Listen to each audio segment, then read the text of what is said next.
Tema 6. Falar em línguas. Dom verdadeiro ou confusão moderna? O que diz a Bíblia sobre esse dom? Será que ele ainda atua hoje como nos tempos dos apóstolos? Ou, o que se vê em muitos lugares é algo muito diferente do Espírito Santo. Introdução clara e convincente. Muitas igrejas hoje afirmam que o dom de falar em línguas é uma prova de que alguém tem o Espírito Santo. Pessoas falam palavras ininteligíveis, caem ao chão, entram em êxtase. Mas será que isso tem base na Bíblia? Será que o Espírito Santo age de forma tão descontrolada ou confusa? Este tema é fundamental, pois estamos lidando com a atuação do Espírito de Deus. Devemos entender claramente o que a Bíblia ensina, sem sermos guiados por experiências emocionais ou tradições humanas. Contexto bíblico e histórico. O dom de línguas apareceu pela primeira vez em Atos capítulo 2, no dia de Pentecostes. Ali estavam reunidos judeus de várias nações, falando línguas diferentes. Deus, então, capacitou os apóstolos a falar em idiomas estrangeiros reais, para que cada pessoa ouvisse a mensagem em sua própria língua. Atos 2, 4, 6, 8. Todos ficaram cheios do Espírito Santo e começaram a falar em outras línguas, conforme o Espírito lhes concedia que falassem. Cada um os ouvia falar na sua própria língua. Estavam todos atônitos e se admiravam, dizendo: "Não são galileus todos esses que estão falando?" Então, como os ouvimos, cada um em nossa própria língua materna. O objetivo do dom era comunicar o Evangelho a pessoas de outras nações. Era algo com um propósito claro e não confuso. Análise textual detalhada. Vamos entender outros textos-chave. 1 Coríntios 14, 9. Assim também vós, se com a língua não disserdes palavras bem compreensíveis, como se entenderá o que se diz? Estareis como que falando ao ar. O apóstolo Paulo mostra que não adianta falar algo que ninguém entende.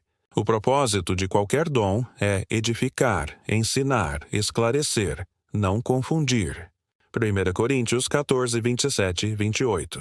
Se alguém falar em língua, que sejam 2 ou no máximo 3, e por sua vez, e haja intérprete. Mas, se não houver intérprete, fique calado na igreja e fale consigo mesmo e com Deus. Ou seja, até mesmo nos tempos em que esse dom era dado por Deus, havia ordem, propósito e edificação. Perguntas e dúvidas comuns. Pergunta: hoje vemos pessoas falando sons estranhos. Isso também é dom de línguas? Resposta: não. Na Bíblia, as línguas sempre foram idiomas reais e compreensíveis. O que vemos em muitas igrejas hoje são sons ininteligíveis, sem interpretação, sem edificação, muitas vezes acompanhados de descontrole físico. Isso não se encaixa com o padrão bíblico. Pergunta: mas e se a pessoa estiver sendo usada por Deus mesmo assim? Resposta: o Espírito Santo nunca age contra a própria palavra. Deus não contradiz as Escrituras. Ele não age em confusão. 1 Coríntios 14, 33. Porque Deus não é Deus de confusão, e sim de paz? Pergunta: será que Deus ainda pode conceder esse dom hoje? Resposta: Ele pode. Mas o uso será sempre conforme a ordem, clareza e propósito revelados na Bíblia.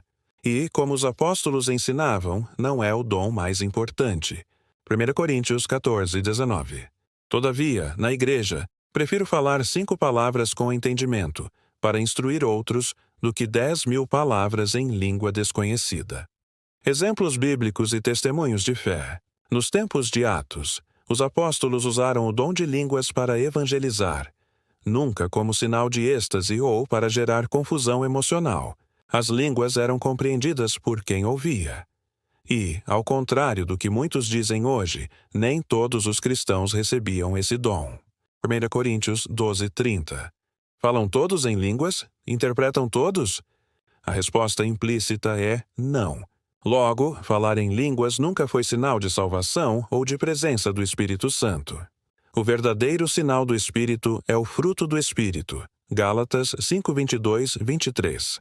Amor, alegria, paz, domínio próprio, etc. Conclusão profunda e aplicável. Falar em línguas foi um dom concedido em momentos específicos, com o propósito de expandir o Evangelho em outras línguas e culturas. O que vemos hoje em muitas igrejas não é o mesmo dom descrito na Bíblia. O Espírito de Deus age com sabedoria, ordem e propósito. A Bíblia é clara. Mateus 7, 20, 21. Pelos seus frutos os conhecereis.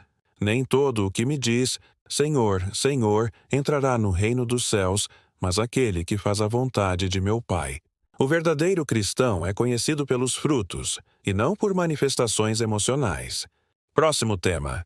Tema 7. Sonhos, revelações e visões. Deus ainda fala assim hoje? Vamos entender como o Espírito Santo se comunica e o que devemos esperar nos dias atuais. Compartilhe deste vídeo com quem valoriza a verdade bíblica e siga nosso canal. Eating, a voz das Escrituras. Ellie, 7, F.